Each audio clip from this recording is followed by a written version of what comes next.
Our guest today is Sarbvir Singh, Joint Group CEO of PB Fintech, India's biggest insurance aggregator. I think the biggest growth driver for PB and for the industry is building customer trust.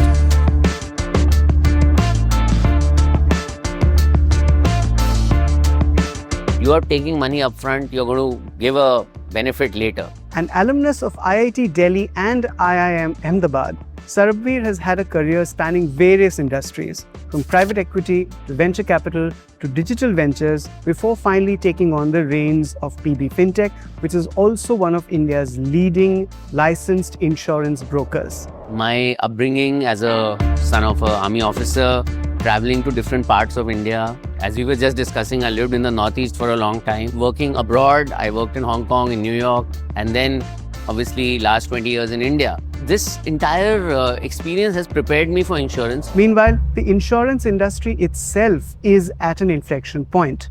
Millions of Indians remain uninsured. Healthcare costs are rising. But regulations are being rewritten, foreign capital is coming in, and AI is getting into insurance underwriting. Also, companies like Policybazaar are going beyond just selling insurance into the healthcare sector itself. There are only 1 crore Indians who have term insurance. Right. The more people stay out of hospital or less amount is spent on them is better for them. So true. Whereas from a hospital perspective, only when the person comes to the hospital can they make any money out of it. AI allows you to really narrow down on those 5, 10, 15 people whom you need to look at closely. What we realized was that there is a need for a hospital network which focuses on working with insurance companies. So, what lies ahead for the insurance industry and its biggest marketplace? Let's find out. See, our goal, our mission of our company is that every family should be insured. Listen on. It's Monday, the 20th of July. I'm Anirban Chowdhury. This is Corner Office Conversation.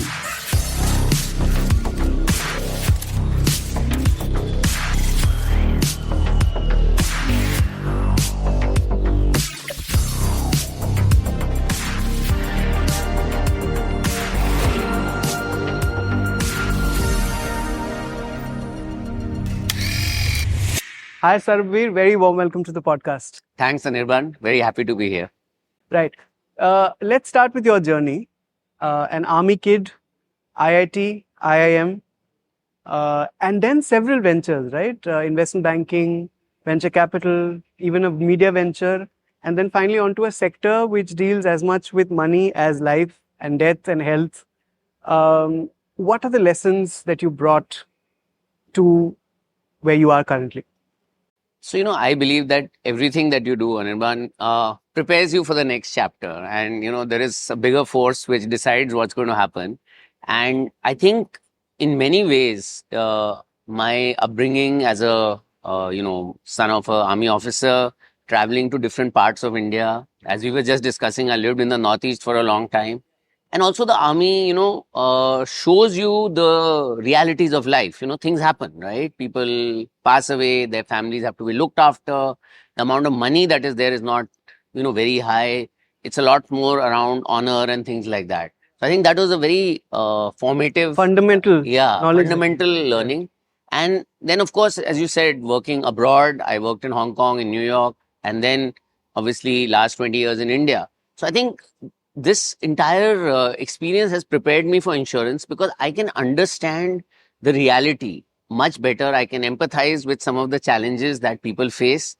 And I think I feel I have a better sense of, things that happen. Because, see, the biggest challenge with insurance is that you are being forced to consider sort of unpleasant future. And that is very hard for human beings to do because we always, obviously, we are an optimistic community. We want things to be better in the future than they are in the past. So, talking about death, talking about illness is not an easy thing to do. But only when you've really seen it yourself, I think then it really helps. And I feel like definitely it has prepared me for this part. Yeah. Okay, let's come to the landscape. To put it really broadly and bluntly, India is still massively underinsured. Why and how do you see this? So I think you're absolutely right. The problem is clear to everyone. It is underinsured. I feel sometimes that the metrics that we use to understand it are not correct. And I'll explain. I think the most important metric to be used is how many people are covered and what is the sum insured in the case of health insurance and sum assured in the case of term insurance. Because it doesn't matter actually that how many people have policies. What also matters is what kind of policies do they have and what are they protected against. So unfortunately, against on both counts, we are behind, and both counts need a lot of work. Uh, Again, one can go into many reasons for it, but I feel that rather Is than it about 7 to 8% the penetration now? so the way I look at it is that in health insurance, there are 6 crore Indians who have retail health insurance. There are another 20-25 crore Indians who have insurance through their companies, but obviously those are only valid till they have a job. Yeah. And then there are only 1 crore Indians who have term insurance. Right. So in my opinion, that 6 crores needs to be at least 20-25 crores, if I just look at the demographics of India, and that 1 crore, because it's about households, not people, should at least be 10 to 12 crores. So we are somewhere between 5 to 10x short of where we need to be. And obviously, as incomes rise, these numbers will keep changing. So I think there is a lot of, and I think there is a fundamental, see, it's not about cost. See, a lot of times people feel that insurance, is it too expensive and all that, but that's actually not true. I mean, both term and health insurance in India are quite affordable. And I'm not comparing to America or Japan or something like that. I'm comparing to the cost. I mean, simply put, cost of term insurance for a 30-year-old is only 1,500 rupees a month, right? And they can get 1.5, 2 crores of insurance. 1,500 today is not beyond the reach of a lot of people. Absolutely. I think the bigger issue is prioritization. I think we need to, it's this whole thing. I am too young. It's never going to happen to me. It doesn't matter. There is some concern, around whether a claim will be paid or not. I think the trust and confidence in the product is the critical issue. Yeah. And obviously, the second thing is literacy. I think we need financial literacy in this country, and that's something that. You don't think Indians, especially young Indians, are saving enough? Well, that is definitely true. I think young Indians are not saving enough. And I think the biggest challenge in our country that we face actually is that we have created a very unique kind of society. See, we are not a country which has social security yet. Very difficult for the middle class, for the government to take care of the middle class. They have to take care of the bottom of the pyramid. It'll take us a while before we have the per capita GDP to take care of the middle class.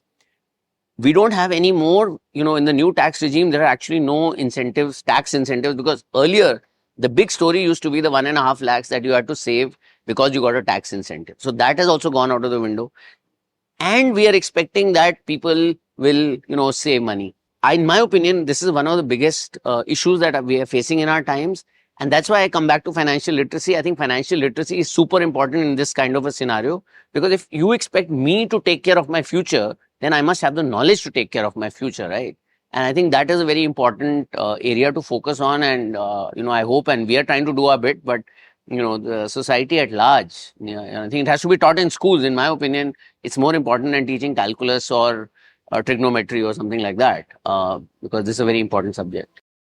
Okay, coming back to your business, tell me about the health piece. So if I'm not mistaken, the biggest growth, just in terms of percentage, has come from health and renewals, if I'm correct? Yeah, so I would say that, we have two parts to our business: fresh acquisition, where we acquire new customers, and then renewals, where the people whom we have acquired, they renew. And the latter has done very well for you. Yes, both have done very well for us. I would say that both require different focus. I think in the fresh, the main thing is to explain to people why they need insurance, and you have to get them across the line that, okay, look, you need to protect yourself, you need to do this. And there, as you said, in health insurance, we have grown very strongly. We have almost now 60 lakh people whom Policybazaar covers through health insurance. What's the growth like annually? So the growth, I think we've discussed this. In the last 3 years, we've been growing at 60% year on year on the fresh side, which is quite significant. The renewal, obviously follows fresh, and there our main focus is to get the renewal rate up. So our renewal rate has increased significantly, which is what you were referring to in terms of the growth in renewals. And that has come because more and more people are continuing to place their trust in renewing through us and staying, in health insurance. So both are slightly different areas. I think fresh acquisition is very hard and is very important. Renewal, you have to give confidence to the person that, look, you've done the right thing, and by being here. So both are very primary focus for us, and we've been doing a good job, I would say, on both sides. Okay, now you've made a fairly significant, quite remarkable pivot to not just selling insurance, but also delivering healthcare through PB Health, right? First of all, of course, what made you make that pivot? and this is something you must have discussed, but I really want our listeners, our viewers to also listen to it. Correct me if I'm wrong, but is it 2 hospitals that have been inaugurated in the Correct. last Yes, 1 month? And you've also raised $200 million. And what you're planning is a tech-first integrated hospital network. Tell me about all of this. Sure. So let me first explain why are we Yep. setting up hospitals. Yep. I think as we, as we looked at health insurance, we understood that there is one major challenge with health insurance, which is that the health insurance companies and the hospitals are actually, in a way, have different incentives. From a health insurance company's perspective, the more people stay out of hospital or less amount is spent on them is better for them. So true. Whereas from a hospital perspective, only when the person comes to the hospital can they make any money out of it. So for their perspective, getting as much as you can, especially if a person has health insurance, is in their favor. Now, we always believe in Policybazaar that incentives are the root. That's how things move or don't move, and that's what you should focus on. So what we realized was that there is a need for a hospital network which focuses on working with insurance companies. See, because what I just described to you is a short-term issue. In the long run, hospitals need health insurance because without people being able to having health insurance, they cannot afford certain hospitals or certain kinds of treatment. So actually, in the long run, both are very aligned. What we are trying to do through PB Health is to create that alignment of interest such that our hospital network and insurance company, not just Policybazaar health insurance, but overall insurance, health insurance, are aligned and they benefit from each other.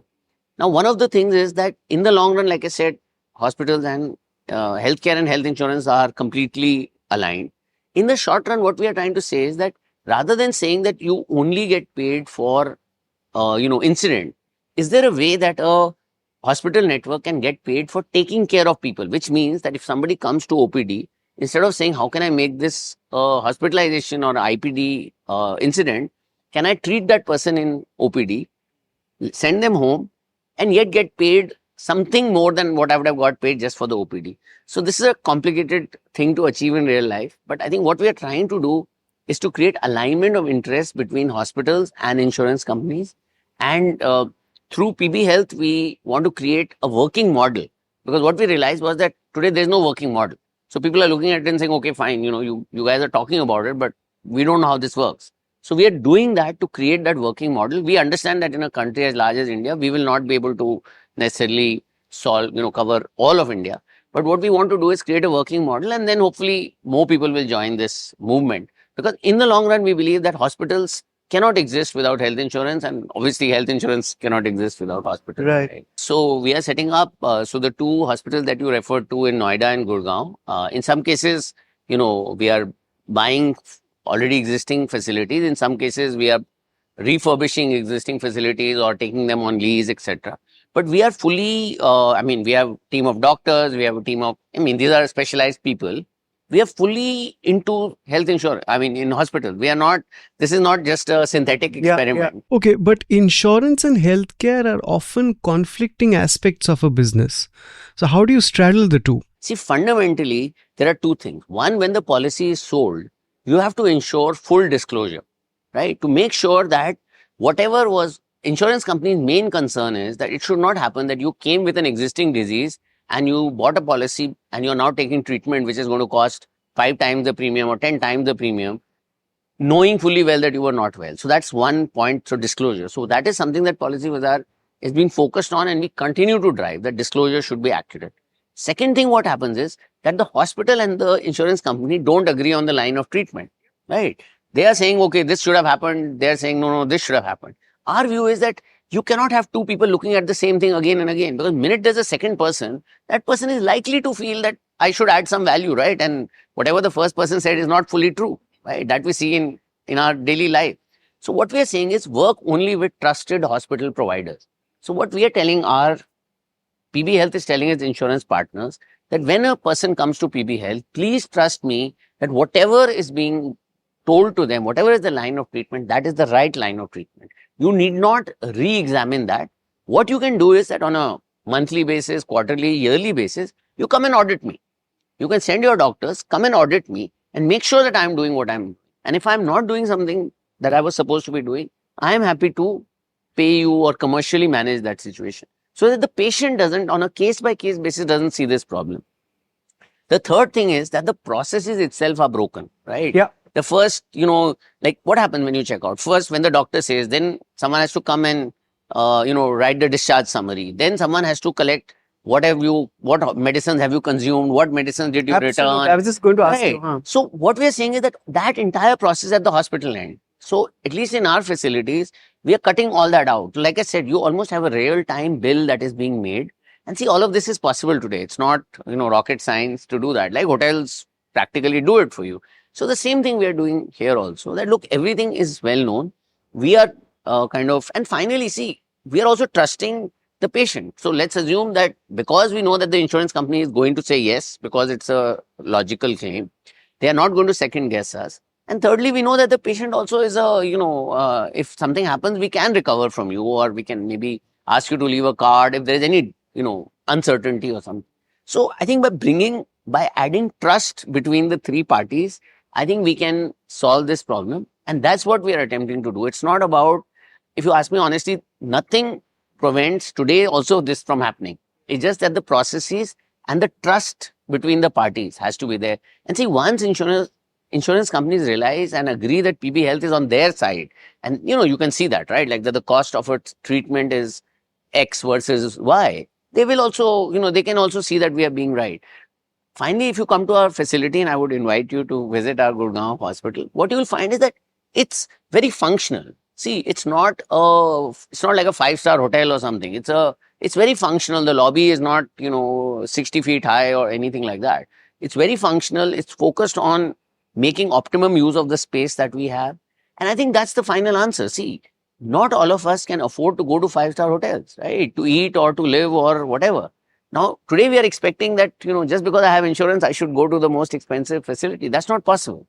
I think it has to be right size and the equipment. So what we believe is the equipment has to be world class. The doctors have to be world class, but the rest of the stuff has to be appropriate, not crazy. Tell me about taxes. GST cut removed that 18% burden. But then insurers also lost input credit now. So the saving, is it actually reaching customers right now, or are premiums quietly rising to offset it? So I think the answer is nuanced. I think, for the first 6 months, definitely customers got 100% of whatever the savings were, because I think that was kind of the plan also. I think over time, it's very hard to answer this question because, see, over time, premiums do rise, right? There is healthcare inflation. So is it because of GST or is it because of healthcare inflation is a hard question to answer.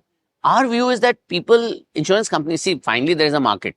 So there are competing insurance companies. No one insurance company can raise prices if, others don't. Yeah. So I think what we have seen is that insurance companies have started trying to raise prices by like 5 to 7% or so every year, so that it's a more consistent increase rather than, trying to raise prices after 3 years and, that number becomes 20, 25 and that pinches a lot more. So I think that's what we are seeing in the market. Yes, there have been some price rises of late. Largely, I would say they are in the 5 to 10% range. And I think that's fair given the inflation. So there is a benefit you're saying? There is a benefit. I think the GST benefit has been passed on largely to consumers. And, there is a benefit. Now, again, the only reason I hesitate is that, there is always one or two examples that can be found where maybe somebody's premium went up more because their age band changed, the product changed or something like that. But in general, overall, what we see is between 5 and 10% price rise, which is very much in line with inflation or what used to happen pre-GST. Right. Also, there was a spurt in purchases, I think, after the announcement. Has that sustained or was that just a spurt? So the first 6 months were good. I would say that from October onwards till about March, it was a pretty good time. This quarter, well, I can't talk of specific numbers because of, our being a public company, etc. But I would say that it is higher than it was before September, but it's not as high as it was during those 6 months that we had. Yeah. Got it.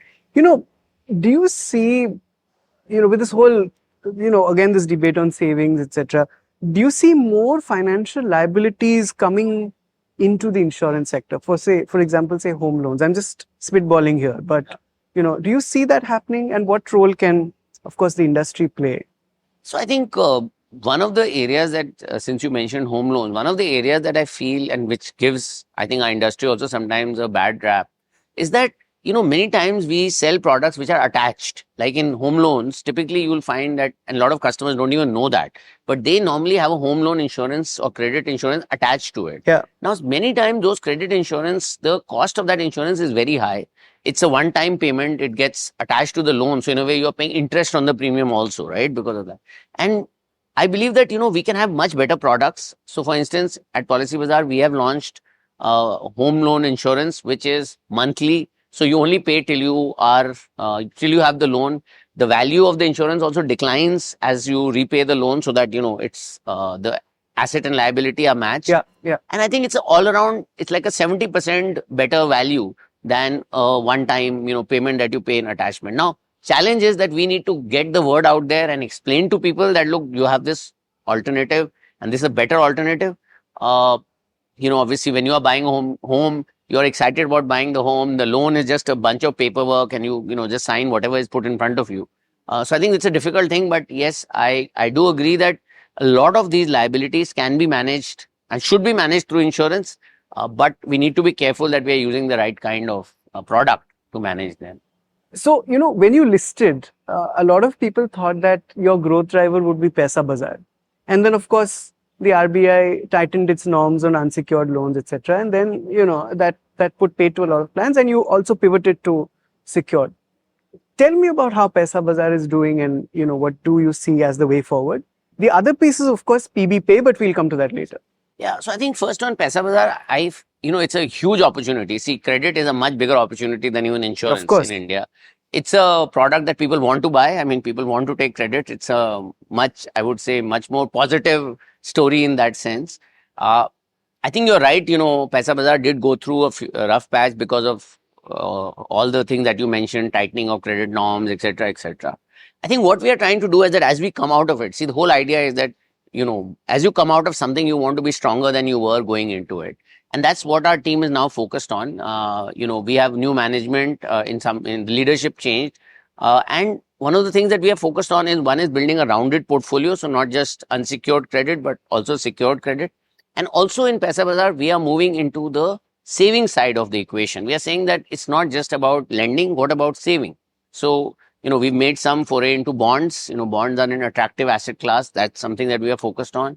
We are helping people look at their overall credit profile and say, how can we improve your credit profile? Because that's an important aspect. Thirdly, we are looking at mutual funds and saying that how can we part of, that very large opportunity. So I think Policybazaar is trying to become a more rounded entity and focus on not just credit, but on credit savings and helping people with their credit. Got it. Tell me about PB Pay. I mean, digitization is so huge now when it comes to insurance. How's it growing? So PB Pay is a very new initiative. I think we got our license just earlier this year. Yeah. I think there, it's not our idea over there is quite straightforward. We believe that collecting insurance payments is a specialized business. We have, learned that along the way. And we believe that it's kind of almost like, think of Policybazaar is almost like a reference customer for PB Pay. Yeah. But then we can actually offer it to others in a way like AWS or many other companies started where they had a reference customer and then they kind of, went out. And, there are some use cases in insurance like monthly payments, making sure that payments are applied correctly, etc., which we believe that we can do with PB Pay. I think our first stop is that. First, we want to solve insurance use cases, offer them to external companies as well. And then as things develop, we'll see. Because look, there is no shortage of payment aggregators in India. And I don't think we necessarily want to, kind of go head to head against the very big players. Our main focus is to be a specialized company which solves very clear use cases.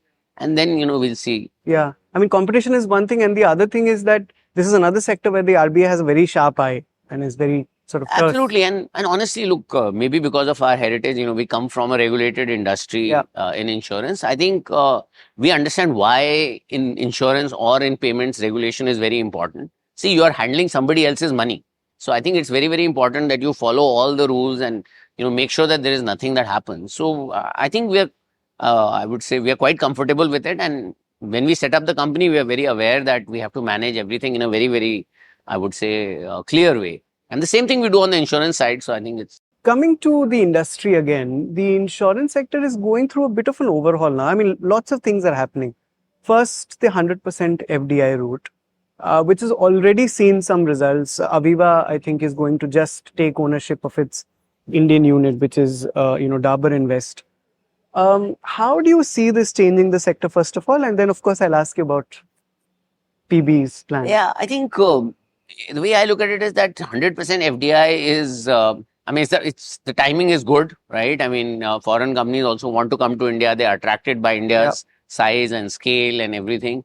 And the domestic sector is also equally good. See, just as Aviva is bought out its Indian partner or is rumored to be buying them out, similarly, Bajaj has actually bought out its foreign partner, right? So I think there are some Indian companies who are taking full ownership of the business, ICICI to some extent, others.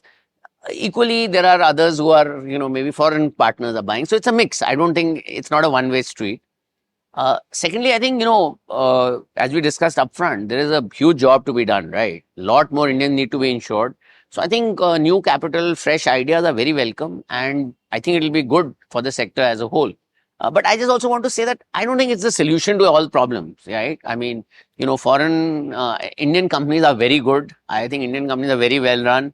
It's not maybe the stage we were in a couple of decades ago where you could argue that a lot of, intellectual capital was needed, let's say. So I think now both can compete, and I think it'll be fascinating to see how they do. Have you got proposals from foreign insurers? Well, obviously when people come to India, they talk to us from a distribution perspective. I think we are an open architecture platform. I mean a strategic perspective.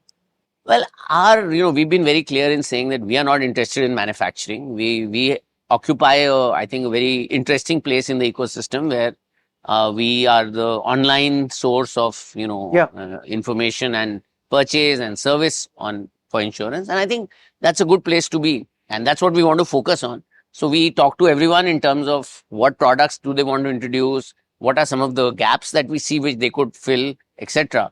And I think that's really our place in the ecosystem, I would. Yeah, I mean, why you would be so valuable is not just, I mean, it's also a storehouse of huge amounts of data.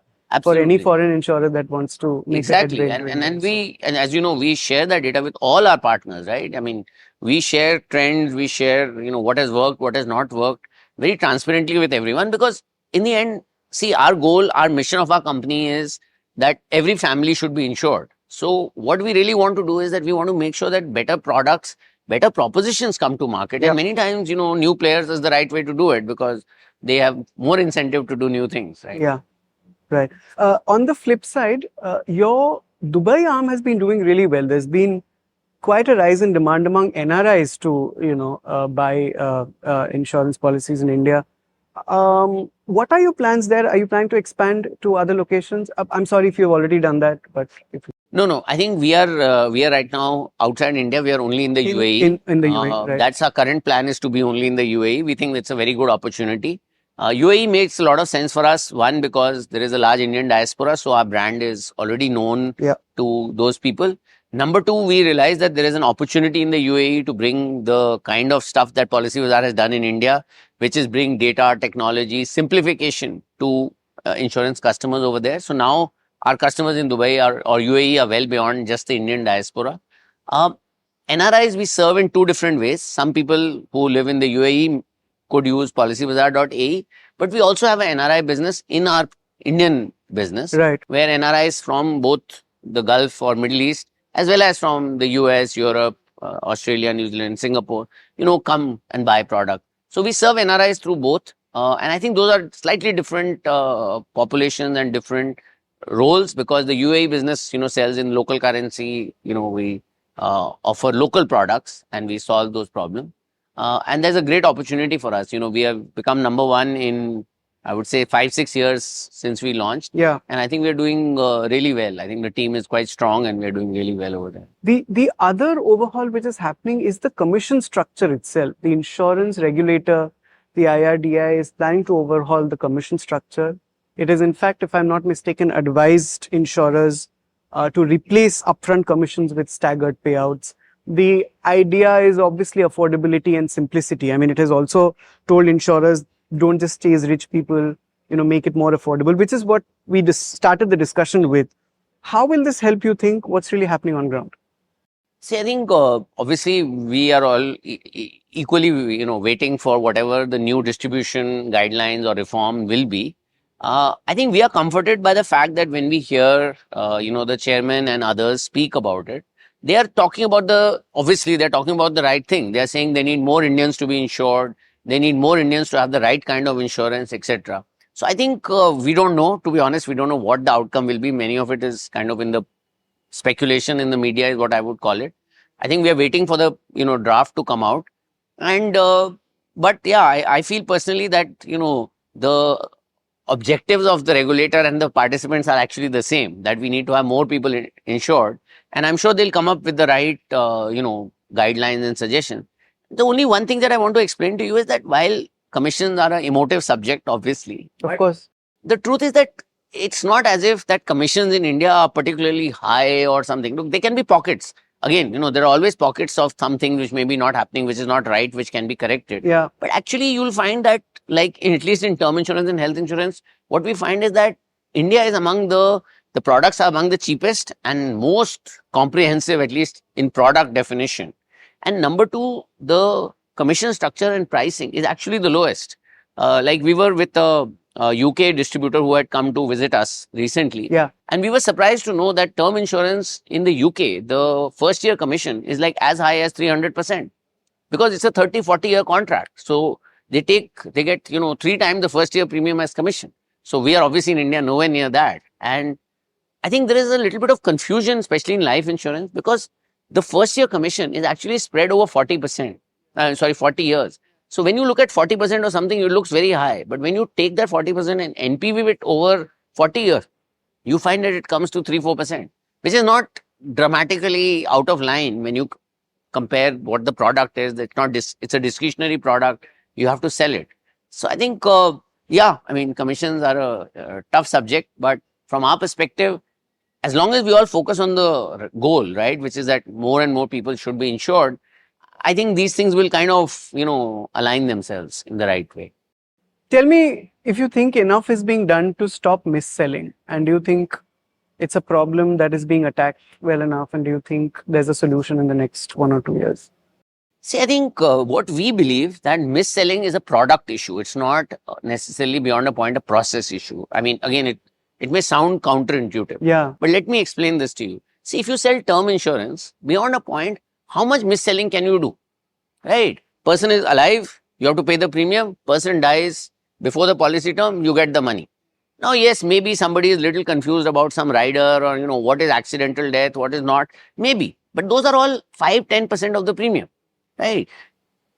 95% of the premium is on a very basic thing that if you die, your family will get the money. You have to tell us all the things upfront. We do a medical test, we do everything. So it's perfectly clean. So if you ask me, there's nothing much to be done. In health insurance, yes, there can be a little bit of confusion around the fact that have you disclosed transparently everything. In fact, in health insurance, we believe that both distributors and customers should be brought into the value chain. And what I mean by that is that if a customer, see, I think the concept of a customer not having a copay or a deductible is actually very dangerous because then the customer has no skin in the game. Yeah. And you will find that even in advanced economies, whether it's Singapore, Switzerland, America, wherever, there is always a copay or a deductible, however small it may be, because I think you have to align the interest. Similarly, I think you should align the interest of the distributor that if the disclosure, if the customer has made the disclosure, see, like we have, all our conversations are recorded. If the customer has said something and it is not in the proposal form, then I think it is our mistake, right? And then we should be penalized for it. And I think the same thing should be done for all distribution that, look, you are responsible for providing this information. So, yes, in health insurance, there can be more things. And I think mis-selling is something that we must try to curb to every extent because it causes problem. Finally, I'll say there are a set of products where mis-selling can be much higher because the outcome is not clear. So, for instance, we don't sell certain types of products in Policybazaar because we know that we can't explain those very logically or very clearly. And I think those product structures and product definitions should be looked at. Because again, like I said, if the product structure is right, you'll find that mis-selling will also be much less because you can't mis-sell something which is clear, right? One customary question on AI, obviously, especially AI when it's used for underwriting. How much of AI is PB using, and where do you think it fits? So I think we obviously, it's a huge sort of disruption, new thing that has Yeah. come up. And I think technology, what we believe very much is that technology is an aid to human beings, right? And what we are trying to do is to make our advisors better. Like this issue of mis-selling that you raised, right? On Policybazaar today, if you have a conversation, every call is obviously transcribed, is analyzed. And if we find that there was a discussion about a disease and that disease is not in the proposal form, we flag that. We say that, look, call this person up again and check whether or not this is that. Now, this is AI, but equally, we also have a verification team, Yeah. which is different from our sales team, and we call every customer and check. So I think what AI allows us to do is to become much better at saying what are the areas we should focus on. So I give you one example like this. In term insurance, we evaluate the riskiness of the customer. Because see, the insurance company is only seeing the proposal form. They have not seen the journey of the customer. Like how did that person come? What did they explore? Where did they come from? What all did they change? So all of that whole journey, we we create signals out of that, and we share that risk report with the insurance company. The insurance company then puts it in part of their underwriting system. Sure.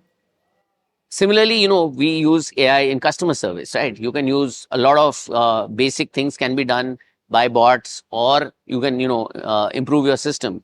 So I think it's a once in a generation kind of change. I think it would be foolish for people to not adopt it and use it. But I think it is also one which is, I think, the kind of import of your question, that it cannot be used, you cannot blindly trust it. Yeah. Just as one won't blindly trust a human being, right? So I think you have to have that human in the loop concept. And I think with that, you can do a lot of good stuff. Because just as humans have biases, frankly, AI also has biases. And Yeah. you have to systematically kind of correct for them. But do you see AI agents becoming underwriters? I think AI is helping to make the process much better. See, underwriting is about large percentage of the people are fine and they go through, right? It's about finding that needle in the haystack. Correct. So AI is helping you where to look rather than, assuming that all 100 people are the same and treating them the same way. AI allows you to really narrow down on those maybe 5, 10, 15 people whom you need to look at closely. Yeah. And I think definitely AI will help in underwriting. Our experience so far is that insurance companies are using it as a tool rather than saying, okay, give this to AI and AI will solve everything itself. It's kind of flagging the cases and saying, okay, look at these cases more and these are look fine and you can, go ahead. So I think that's kind of the nature of the tool, and I think that's what it's being used for so far. Yeah. Do you see, two final questions, do you see the rise of specialist insurers more and more? Like not life and term and health, but just small ones attacking just one segment. For example, ACO, which is very specialized, etc. Do you see a future for them? I think I would say that actually one of the things which was included in the Act recently, the new Insurance Act, Yeah. right, is a concept called MGA, which stands for Managing General Agent. And this is actually a very interesting concept, which needs to be implemented in the country. So far, it's only been included in the Act. Yeah. Now, what an MGA does is it's like an NBFC, just like an NBFC is to a bank, where a bank has, the full deposit taking capability, etc., etc. And NBFC can be a specialized capability. You can only do gold loans. You can have wholesale funding rather than having retail funding, etc., etc. So we believe that this MGA actually is the way to achieve what you were talking about. I think there can be multiple MGAs who could focus on specialized things, right? Like there could be an MGA which focuses on cyber insurance, maybe on pet insurance, home insurance, maybe an MGA which is only for Northeast India or only for Jammu and Kashmir or something. So I think this MGA is a very powerful concept. And I think this should be implemented. Globally, MGAs are actually very well understood. And it is the kind of best of both worlds because they have wholesale funding. There is control over them, right? So insurance company has control. It's a limit. You can only write so much business. You have to prove that you're doing that. You need to have capital of your own to make sure that, there is skin in the game. So I think an MGA can be a very good structure for India. And just like, if you think about financial services in India, without NBFCs, gold loans, microfinance, many of these niche things would never have happened. Correct. And I think the same opportunity exists in insurance as well. Finally, Sarbvir, 5 years on, the biggest growth driver for PB, for the industry, and one big reform that you expect to happen? I think the biggest growth driver for PB and for the industry is building customer trust. this is a business of trust. You are taking money upfront. You're going to give a benefit later, right? So I think trust is the single biggest thing that we have to build. At PB, we are totally saying that we want to serve more customers and we want to provide them the best possible experience. So which will build trust. I think that's the thing. I think in terms of reform in the industry, I think we just need more vigorous competition in the industry. I think the industry needs to have fewer, I would say, rules. It should have more principles, and it should allow, I would say you should allow all kinds of distribution and insurance companies, MGAs to bloom. Because that is, if you think about India's story, right? All sectors where we've had success have happened because there's competition. Competition forces people to, and I know it's kind of a strange thing for me to say because it will also impact us. But I think competition is the right thing to promote. And that really drives things. It is very hard to regulate your way into really something, a very big industry. I think what you can do is that you create an enabling environment. UPI again is a great example. It's a protocol. It allows people to function, and it, rest is history, what it has been able to achieve. I think insurance also we need to build trust. And I think we need to let market forces really, vigorously compete. And I think with 100% FDI, etc., I think, a lot of enabling provisions are there already, right? Sarbvir, thank you so much for joining us. Lovely to have you. Thank you, Anirban. That's it for today. You are listening to the latest Corner Office conversation. It was produced by Vinay Joshi and Rajas Naik, sound designed by Amrit Reggie. Keep following our podcasts on your favorite platforms. Stay tuned.